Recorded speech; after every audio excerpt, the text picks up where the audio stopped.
Are you tired of the same old pro wrestling? Then check out the amazing action on Powerslam.tv, the biggest indie pro wrestling channel in the world.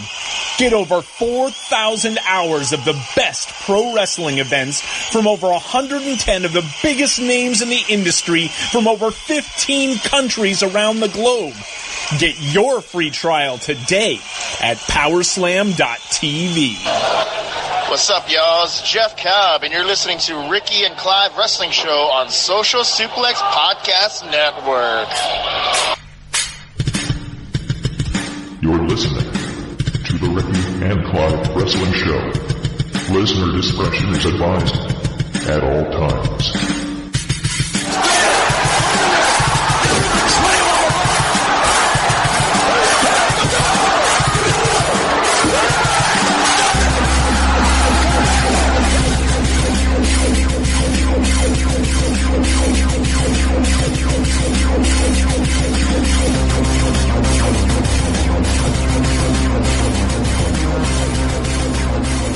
Hello and thank you once again for downloading and listening to, or streaming, another episode of the Ricky and Clive Wrestling Show. My name is Clive, and if you'll recall from last week, Ricky is not really be able to come on for the next few weeks, what with him celebrating Ramadan, and when we record the podcast it's usually when he's getting his feast on.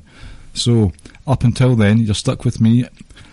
I did toy with the idea of company this week, but I've got a lot going on. I have two social engagements this midweek. I've got the lovely in-laws up as well, so it's just a bit too busy, and it suits me just to hammer this out in my own time. It's got to look after myself, you know. I'm not going to get stressed about trying to get guests on and stuff like that when I can just get this up and done. Got quite a bit of good feedback last week with regards to the solo show I did, so hopefully you still enjoy this format so far. It won't last long though, fear not. I will have some guests on over the next couple of weeks. There will be a quiz episode dropping fairly soon, I believe. Next couple of weeks. We've still got some Money in the Bank reviews and previews to do, but there will be a quiz episode dropping. We've got some old guests coming on, maybe a new voice, we shall see. Apologies for not running this tight ship, but what can you do? There's still content. Stuff like this different content gives us ideas for the future. Should such an instance of life getting in the way of people being unavailable arise. Plus, the biggest plus of all, of course, is Ricky's return will elicit a bigger pop than any pop someone like CM Punk could muster if his bitter, scrawny wee self could come back to the wrestling business properly.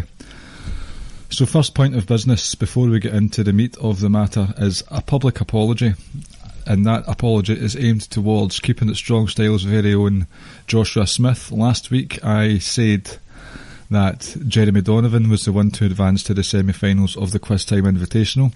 That was just pure plain wrong. I must have just got my J's mixed up out of the J&J security over at Keeping It Strong Style. I can reconfirm that it is Joshua who advances to the semi-finals, so apologies to you, Josh, and apologies, Jeremy, for possibly getting your hopes up and confusing you. So there's a fact correction and an apology for you, so there you go. So, Money in the Bank 2019 is this Sunday. On paper, it's looking like a pretty decent card. Both the men's world title matches are ones I'm really looking forward to for different reasons, but I will touch on them later. But before we get into all that, let's have a quick recap of what I consider the main talking points of telly the last week or so. First of all, Bray Wyatt, looking like a cross between David Bowie and Slipknot's Corey Taylor with that horrendous mask that he debuted in his Firefly Funhouse segment on Raw this week. For anyone who thinks WWE don't do long-term storytelling, then don't hit me with that, because you can see here, okay, it might not happen for every single wrestler, it might not happen for every single programme they've got going on, but this has been brewing for a couple of months now, ever since we saw that the buzzard's head come out of the box It must have been a couple of months, and it has sort of culminated in what we basically knew, really, was that Bray Wyatt was still a nut job, a psychopath, but this time he's went all the way dark. This wasn't just hinting at it with cryptic promos. He went all the way, and I think what we've seen so far has been excellent.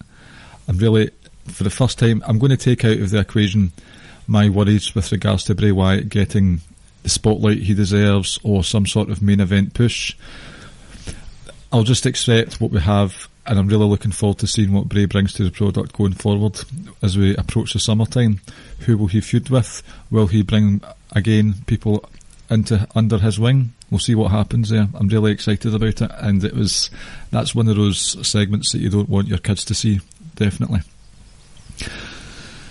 The other thing, I think the biggest talking point we've had over the last couple of weeks, especially, has been this wildcard rule, where Vince decided, okay, when he was basically interrupted by God knows how many people, AJ, Daniel Bryan, Roman Reigns, they all had something to say, and Vince thought, okay, I'll just make it official that we'll have a wildcard rule where 3 people from SmackDown can come to Raw and vice versa. This got a lot of heat last week online. A lot of people were just simply not happy with it, and this has been dubbed one of the worst decisions that WWE have done. I saw people saying it was the worst Raw they've ever seen. Right, we all know that's just a bit of an overreaction. That's some recency unbiased there, if that is even a term. It works for me. At the end of the day, I've just told myself that the brand split doesn't exist anymore. We're going to see wrestlers on each different show. It will keep things fresh. There'll be music that hits that weren't aware that they were going to be on. Sometimes these wrestlers are announced in advance, sometimes they're not. I think that keeps things exciting. It helps certain storylines advance at a quicker pace rather than just waiting week by week. And with the likes of Money in the Bank fast approaching, you only had 2 weeks worth of wildcard rule affiliated episodes to work with, and it has bolstered a couple of the matches, so I think it works in that sense. But again, I don't think the brand split exists. Well, they might say it, they might mention this wrestler's on this show. I don't care. I mean, it's never more apparent than with this latest addition to Money in the Bank. We've got the Usos versus the Planeteers, the Eco Warriors, Daniel Bryan and Eric Rowan. This match, I think it's not a dark match. The pre-show match, really, what is the point? The Usos are taking advantage of this wildcard rule by challenging for titles of shows that belong to shows that they're not even a part of. When you've got the likes of Heavy Machinery, I can't remember off the top of my head what other tag teams are on SmackDown. It seems to have been skited quite heavily with regards to their tag teams. But it's just, the brand split doesn't exist for me. Let stories take their national course. But there is I would say, quite the negative, and it's one that I've been harping on about for quite some time, that this roster is huge. It has reached breaking point.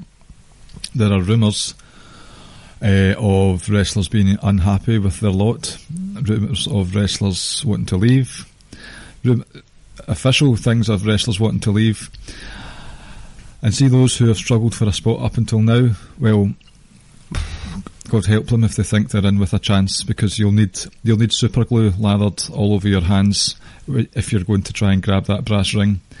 It's going to be, if there is going to be any kind of unification, which I'm unsure if there will be, it's just going to be a lot harder. The biggest problem for me is not creative. It's the fact that creative have too many people to write stories for, and it is basically, it's something that can't be done. It's too much hard work. So the cull, I'm still advocating for the cull of a lot of the roster. Send them back to the NXTs, over to 205, or just get rid of them. Just do a good old-fashioned Future Endeavours session. It might be harsh, but if there are people that want to leave, let them go first. Screw how much of a draw they are. Screw the long-term storylines that people seem to have for wrestlers that aren't let go. Just get shot of them. I can think of a few off the top of my head, but I'm going to keep this to a nice short episode again this week, so we'll move on. So fan outrage aside, again, this episode is brought to you by our good friends Pepsi Max. Fan outrage aside, this whole Wildcard brand split and Jeopardy thing ties together a wee bit with both Shane and Vincent Kennedy McMahon. I don't know if anyone noticed, but Vince last week said he had a big announcement he was going to make, and he was interrupted by the likes of Roman Reigns, Daniel Bryan, Seth Rollins and the likes. And that's when it came to him that he was going to do the wildcard thing. I was joking with some friends. It would have been funny if he actually did think of that on air as it happened. The way decisions change so quickly in WWE, would you be surprised? Because I wouldn't, but it would tie into what I've been thinking about Vince recently. Shane as well said last week he had a big announcement to make with regards to the Money in the Bank matches. This was last week. I don't think anything was said this week to my recollection, but Shane was attacked by The Miz, and it left it hanging as if there was going to be some more information with regards to the future plans of WWE. Whether they actually do have plans, that's another matter, because we know that they failed to pull the trigger on things that they've locked and loaded regularly over the last few years. But there could be something that Vince and Shane and the likes do have planned going forward. We'll just need to see what happens with that. The thing about it that makes me think that Seth Rollins and AJ last week were both unhappy about it, bringing Vince's decision making in general into disrepute. And then over the last couple of weeks we've just seen everyone just do what they damn well pleased in regards to the wildcard rule. Vince had to change 3 people to 4 people mid-show last week. I think we've already seen how untenable this all is. Is this the start? I mean, I noticed that Vince was bumbling a lot throughout his promo last week. He is getting old, fair enough, but is this the start of Vince losing control on screen? Are they actually going to play into this whole Vince's senile nonsense that we've had? Roman Reigns called him out for his BS last week. Is Roman going to be the hero to bring down the authority again? Because the authority have been brought down many a time. So that's something to think about. Keep an eye out for any red herrings or some Easter eggs with regards to Vince and Shane going forward. Is Vince's control loosening over time? We shall see. With that brings me to, I have already touched on the Usos and Daniel Bryan Eric Rowan match. It came out of nowhere. I haven't got much to add to it. I don't think the titles will change hands with this one, so I'm just going to stick with Daniel Bryan and Eric Rowan retaining. But moving on to the first couple of matches, main matches, the ones that have Shane McMahon's hands, his coke-stained hands all over them. You have Roman Reigns versus Elias and Shane versus Miz. So I'm just going to go with a double whammy for these ones because it has been one overarching story between the 4 of them. And then you're bringing Robert Lashley into the fold as well. I'm enjoying Roman Reigns right now, I have to say. I mean, I think there is this feeling that he's just battled cancer. He doesn't give a shit about the politics of WWE. I'm coming to do what I want. I'm going to run my mouth, trash talk whoever's in my way, and bump some fists along the way as well. And I think this is my favourite kind of Roman Reigns, not the one who's sulking and trying to overcome the odds, just someone who doesn't give a toss and gets on with it. I've enjoyed his return, basically. You've also got Elias, his opponent, who plays the dick, who is cozying up to those in power. I'm sure I said probably over a year ago, roundabouts the time when Elias was starting to rub shoulders with the likes of Finn Balor upon his main roster call-up. I think Elias does exactly as he is told by management. You could call him a robot, you could call him a yes man, call him what you want, but Elias basically, I think, does what he's told. And here we are, He's had the rubs against Jeff Jarrett, Undertaker, John Cena. I'm not a fan of these kind of rubs. I don't see what they actually do apart from spiked YouTube views. But this is Elias's. This is a big match for him in terms of that quote unquote rub. I do think Roman Reigns will be in arse kicking mode. Some furniture will be involved, some guitars will be involved, but I think this will actually be quite a high energy match. Elias gets a lot of stick for his wrestling. He doesn't get to wrestle much, so I think he's really untested when it comes to having a big time match with someone. We could see that on Sunday, but I do see a Roman Reigns win, keeping his undefeated streak for over 300 days going. That was a poor start that WWE put out, considering the circumstances. Next up is Shane McMahon versus Mike The Miz Mizanin. I couldn't care less. I just can't.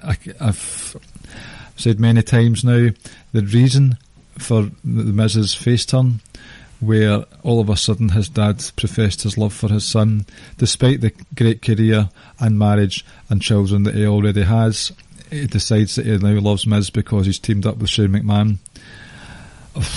Oh, bad. There was nothing wrong with the Miz before all this happened. We have now a relatable Miz, air quotes there. Personally, I think this relatable Miz came at the expense of a much more interesting Miz.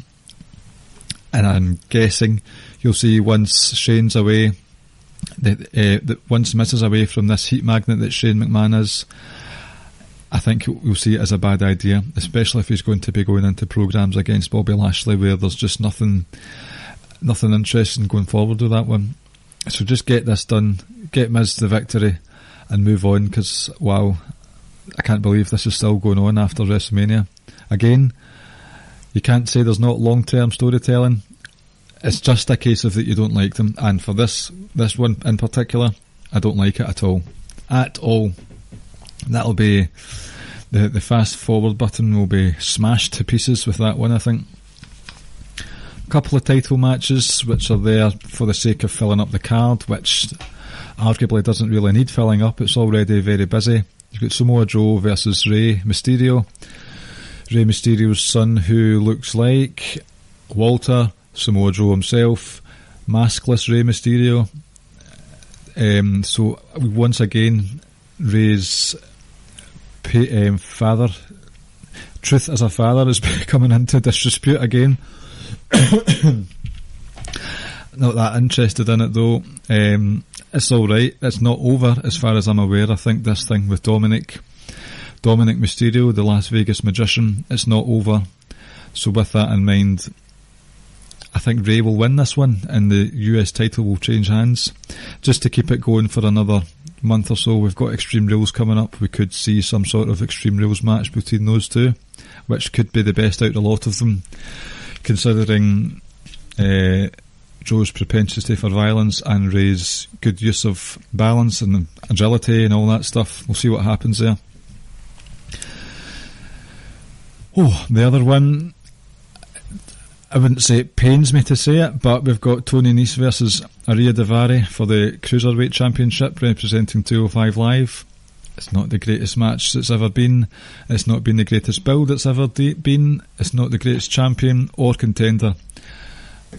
However, 205 has been in a state of rehab for the last couple of months now. Ali left, Murphy left, Alexander left, and you had a lot of people like Itami. What's his face? TJP. Dar has been back and forth, but it's in a state of rehab at the moment. It's been in a few states of rehab in the past, though. That's the problem with 205 Live, and that's another conversation for another day. I don't see much shock in this one. Tony Nese will pick up the win. He's stacked up quite a lot of good victories, good performances, good defences, and I don't think it's going to change as of this Sunday. So I'm just going to take a wee bit of time now to discuss the Becky Lynch matches and the women's Money in the Bank matches. That's not a case of lumping them together to get them out of the way. It's a case of, I think they're all interwoven in some form or another. This trio of matches, for me, I see it as an out with the old and in with the new scenario in a couple of ways. It's a pivotal night ahead for Becky.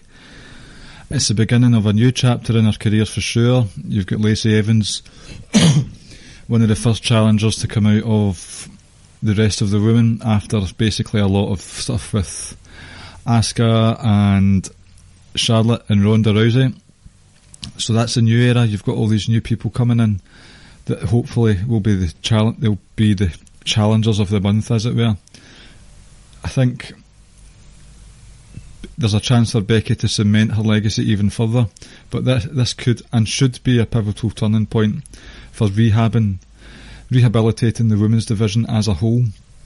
I think everyone else has played second, third, fourth fiddle, while Becky, Ronda, Charlotte basically ruled the roost for months on end, and it might be why I felt cold heading into why I previously felt cold heading into this women's Money in the Bank match. Just think there wasn't really anything there for me to sink my teeth into. I've come around to it though, and I'm actually quite excited about it, and I will get there shortly. The women's division also, outside of the big guns, was held together with some sellotape, as it were, with the tag championship stories going on, Elimination Chamber, the Fatal 4-Way at WrestleMania, but otherwise it's kind of like these women meant next to nothing heading into the last couple of weeks. This week was good though. I think the build peaked at the right time. Quite a decent Fatal 4-Way match on Raw this week. Something's going on with Nikki Cross, who seems to have dropped the crazy Nikki gimmick outside of the ring, but she still does it inside the ring. I remember seeing a rumour that we're going to have some sort of Nikki twin angle going forward, so maybe she's got a twin or something, or a split personality. Bit strange, but it's making good use of her. More Nikki Cross on my TV the better, or even if it's Nikki Cross's twin, Vicky Cross, we'll see what happens with that one. Regarding Becky's matches, it's really hard to call these, to be honest with you, especially when a wrestler's defending two titles in two separate matches. On one hand, I can see Charlotte losing. There has not been a WWE storyline these past 8-9 months that have told me anything different will happen. And at the same time, with swerves afoot now and again, I wouldn't be surprised if Lacey Evans wins. Maybe even through help from Charlotte, get the heel heat and all that stuff. I wouldn't be surprised if Becky retained in the Raw Women's match either. So prone is she to overcome whatever is thrown at her with the Supergirl booking that she's been on the receiving end of in her favour since basically Night of Champions last year. These scenarios could be reversed. I mean, you could have Charlotte win, keep the title on. I know I'm talking about the brand splits not really meaning much, but they like to think it does, so maybe Charlotte wins and moves the title over to SmackDown and keeps it there. Becky stays on Raw, and it could be that she has some sort of programme going forward with Lacey Evans again, keeps it going, or whoever wins the Money in the Bank going forward could be interesting. It's a really, really tough one to call. Honestly, I've not got a clue who to go for.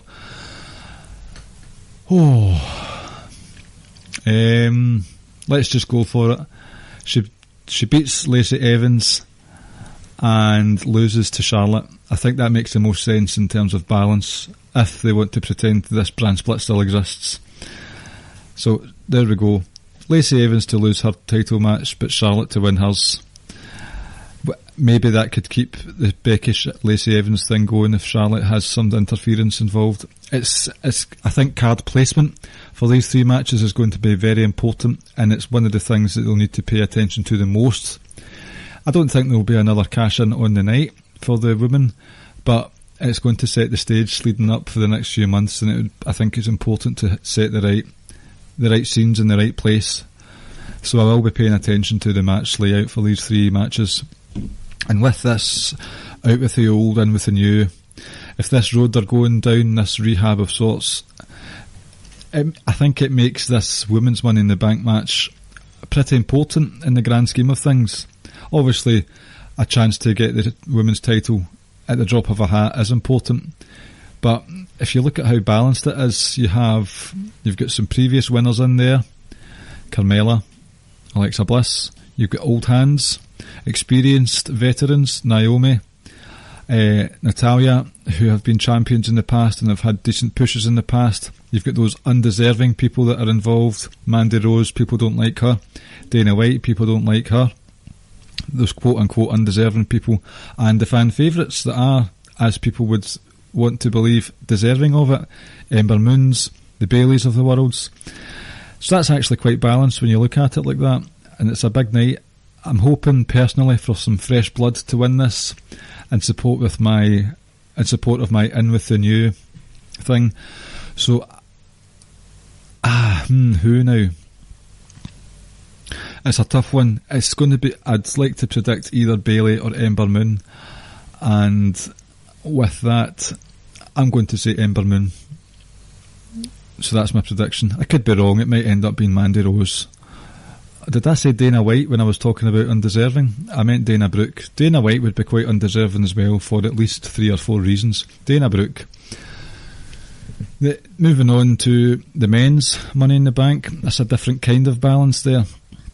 So you do have the veterans, a winner here and there, but it's mostly the flippy dudes, the aerial high flyers up against the big guys, or those who want to negate or destroy the chances of others to get that briefcase.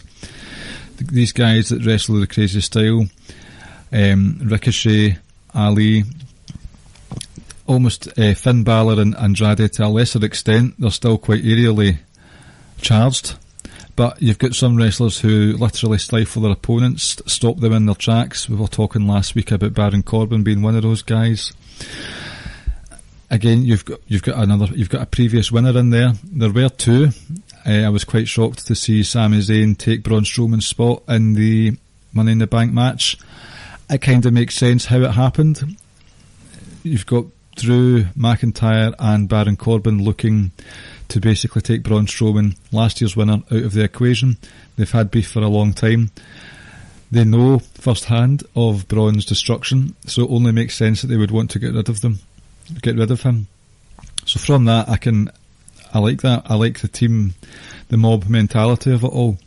It's just, see when Drew McIntyre is paired off with people that I'm not huge fans of, the likes of Lashley, Corbin, it devalues Baron Corbin. Sorry, I can't believe I said that sentence. It devalues Drew McIntyre, and I don't think it does him any favours. He's the one that I want to see advance the most. I think he'd be an excellent foil for Seth Rollins going forward. People don't like to admit it, but I think Drew's been doing an excellent job.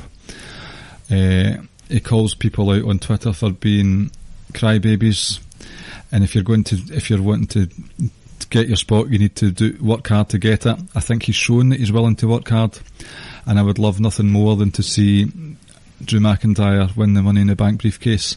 And I will predict him for that. I'm going to go all in on a Drew McIntyre win. Matches, other sort of stories that are going into this match. Finn versus Andrade, that's been ongoing for a wee while now in relation to the IC title. Randy Orton versus Mustafa Ali as well, that's been simmering for quite some time. I think a blow-off match is in the works. Maybe a SmackDown, that'll be a blow-off match though. Nothing too pay-per-view worthy there. The thing is with the men's Money in the Bank, I think both title, the Universal and the WWE belts, are in a healthy place right now. I don't think there's a rush to fix anything, if that makes sense. So with that, I think they'll have a heel win, who will parade the belt around for quite some time and lord it up over everyone. And as you know, I have picked Mr. McIntyre for that one. So there we go. Both ladder matches are well balanced for different reasons. The men's could end up just being a car crash, not as much now with Braun Strowman out of the equation, although I do think he will have some part to play on Sunday night. You know what I'm like with organised chaos. Sometimes I don't mind that, and if there are ladders involved, then bring it on. I can't wait to see what the high flyers can bring to the table. Ricochet and Mustafa Ali. One of the things I was always upset about with regards to the 205 guys is they never got a ladder match, and I think the way a lot of them wrestle is tailor-made for them. So as far as I'm aware, this will be the first time I'll see Mustafa Ali in a ladder match. Only good things can come from that, I am sure.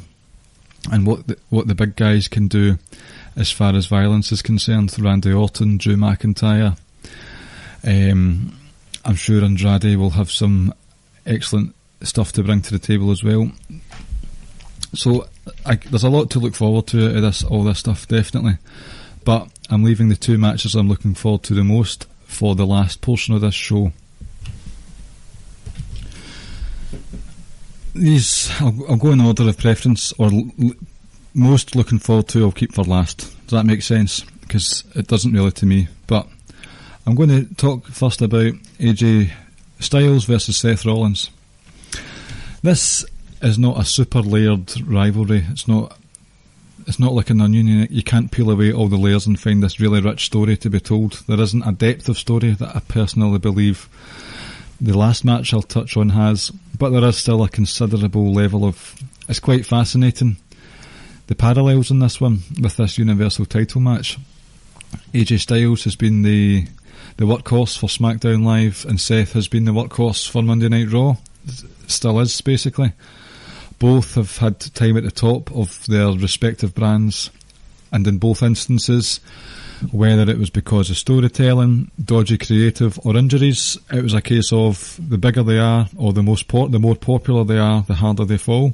Both guys have been on the outside looking in to sum it up a bit better. So throughout all this time, injuries aside, both were putting on some of the best singles matches in each of their brands' pay-per-views. Not all the time, it might not seem as if they're putting on 5-star clinics, but they're still, for the most part, head and shoulders above the rest of the card the last few years, and it's clear that these guys have been MVPs for Raw and SmackDown respectively the whole time. Now they're both on the one brand, and this match basically boils down to really it's territorial pissings. Basically, you've got the house that AJ Styles built, you've got Monday Night Rollins. They've both laid claim to either being Mr. Monday or Tuesday Night, and that might be thin on paper. It might just be a whole load of blown air, and it might just be a dream match for work rate alone. But look at these comparisons, they're similar in many ways. Outside of the actual, in the sort of social media circles and podcasts and stuff, people lay claim, if you take the likes of, New Japan out of the conversation, people believe that Seth Rollins and AJ Styles could arguably be two of the best wrestlers in the world. There is a lot of pride at stake going into this, so I do imagine it will be a balls to the wall affair. I think in recent years, another positive for this, the programmes immediately following a sort of a milestone, a career defining moment for Seth, have seen some of his more exciting matches. The cage match against Randy Orton following Seth's first world title win wasn't much to write home about, but he ended up having a good wee programme with Dean Ambrose coming out of that. You had, what else did we have? The tag team titles that he won with Dean 2017. He ended up having an absolute belter programme with The Bar that lasted a couple of weeks. Even the matches that they had with Jason Jordan against The Bar, really good, memorable, they stick out, they still do to this day. When he won the IC title last year at WrestleMania, he went on to have some really good matches with The Miz, and amongst that with Finn Balor, and then the programme with Dolph Ziggler as well, some good matches there. So I don't see that to me that's a pattern, and I think that's a pattern that will continue, and we should see a really good match between the two. Another pattern that I've noticed as well, AJ Styles has had really good programmes with the other two members of the Shield. following WrestleMania when Roman Reigns won the world title, Roman Reigns and AJ Styles had a fantastic programme, culminated in an Extreme Rules match. It's a cracking match. His programme with Dean Ambrose after he became the world champion, that was around the sort of fall, autumn, winter time, that also culminated in a really good match, a TLC match. I don't think there's going to be that much different once AJ faces another member of the Shield. So these are the sort of reasons that I think it should be a good match, should be decent for a neutral especially. But again, things happen now and again. Prediction for this one, officially, no contest. First of all, speaking of patterns, when it comes to title matches, we all know that AJ Styles loves a right good no contest or something stopping his match. And we have also, I don't know if this is confirmed or not, I can't remember hearing about it, I may have missed it on Raw or SmackDown. It's Seth Rollins versus Brock Lesnar for the Universal title in Saudi Arabia on June the 7th, I think. Correct me if I'm wrong. We saw this happen just before Saudi Arabia last time, where Brock Lesnar interfered in a match. Brock Lesnar hasn't really been seen since Seth defeated him by way of a low blow and curb stomp. So no contest, Brock Lesnar comes down. There you go, there's your dinner. Now, the main event, it might not be the main event of the night, but it is for me. I think one person who has benefited the most from this wildcard rule has been Kofi Kingston. Over the last couple of weeks, he's been able to defend his title in excellent matches against a who's who of some of the best in the wrestling landscape at the moment. It's really strengthened his reign in such a short period of time. They seem to be going all in on Kofi. I think they're doing a documentary for the network where Kofi's going back home to his extended family in Ghana, and they're going to follow him with cameras, and I'm guessing they'll have the title with him. So to me that says there's actually quite a bit of a lengthy title reign in the works for Mr. Kingston, if they're going all in with these documentaries and putting on not classics, but really good matches week in, week out against a who's who of wrestlers. I think what's worked with this Kofi Championship reign and the challenge at the start was with Daniel Bryan. Daniel Bryan, in every sense of the word, was a real antagonist to Kofi's protagonist. And I think we've got that again with Kevin Owens. He is a perfect candidate as to be another antagonist. What Kevin Owens has in his favour, though, is he's also a pragmatist. He doesn't care about ideals. He doesn't care about how the job is done, as long as it gets done. Kevin Owens is a prize fighter. All he wants to do is feed his families. Talk about spreading bad rumours there. Feed his family, that's all he cares about. He wants money to buy more tattoos of animals to put on his arms. And what Kevin Owens has done has been excellent. He wormed his way into New Day's trust so that he could be at their level. And then when KO betrayed them, Kofi, if I am, again, correct me if I'm wrong, but it was Kofi was the one to offer the challenge to Kevin Owens for the world title. Tapping into Kofi's ideals of waging war against all that is evil in the world. Kevin Owens has infiltration to make it personal, so that Kofi will only want to get revenge against Kevin Owens, and Kevin Owens will only want to take part in such a revenge-seeking mission if the title is on the line, and Kevin Owens made it personal that way. I think that was a bit of a masterstroke by Kevin Owens, and it's why I'm a big fan of most of his work. It gets right in to the nitty-gritty of people's personal stuff. Sounds like a bad man, and he is a bad man. But the way this has all come together, I've really enjoyed. I think it's been the best told story in WWE since Mania by a long stretch. Because of these reasons, I think what helps, of course, is that Kofi's singles work has been exemplary in 2019, and Kevin Owens brings to matches that overbearing intensity that sees him do whatever it takes to beat his opponent. However, having said that, with what I said at the start of Kofi, I'm predicting a long title run. Maybe shenanigans will ensue, but if not, I see a Kofi Kingston win. I mean, he's beat Daniel Bryan clean a couple of times. Kevin Owens, I'm sure he can eat a clean loss. Should be an excellent match though. Should be really not so much a blood feud, but it's quite personal. So there we go. That's the Money in the Bank preview and predictions in the bag. Hopefully you weren't too bold with this solo show format for the second week running. I do intend on having someone on next week, a new guest to the show, perhaps Mr. Murray Bowen from socialsuplex.com. It's not been all confirmed yet, but that's what we're looking to do. I did look at a quiz for this, I'm not going to lie, and it was a Trish Stratus quiz on what culture. But I was at 21 questions deep and they were asking the same questions for each title reign, and I was getting very frustrated, and I thought, what a waste. So I apologise for not bringing a quiz to you this week. However, just to remind you that what culture are just nonsense again. Who really needs a 25 plus question quiz of Trish Stratus? So I'm going to bring things to a close here. Do the plugs for you. We are at Ricky and Clive on Twitter.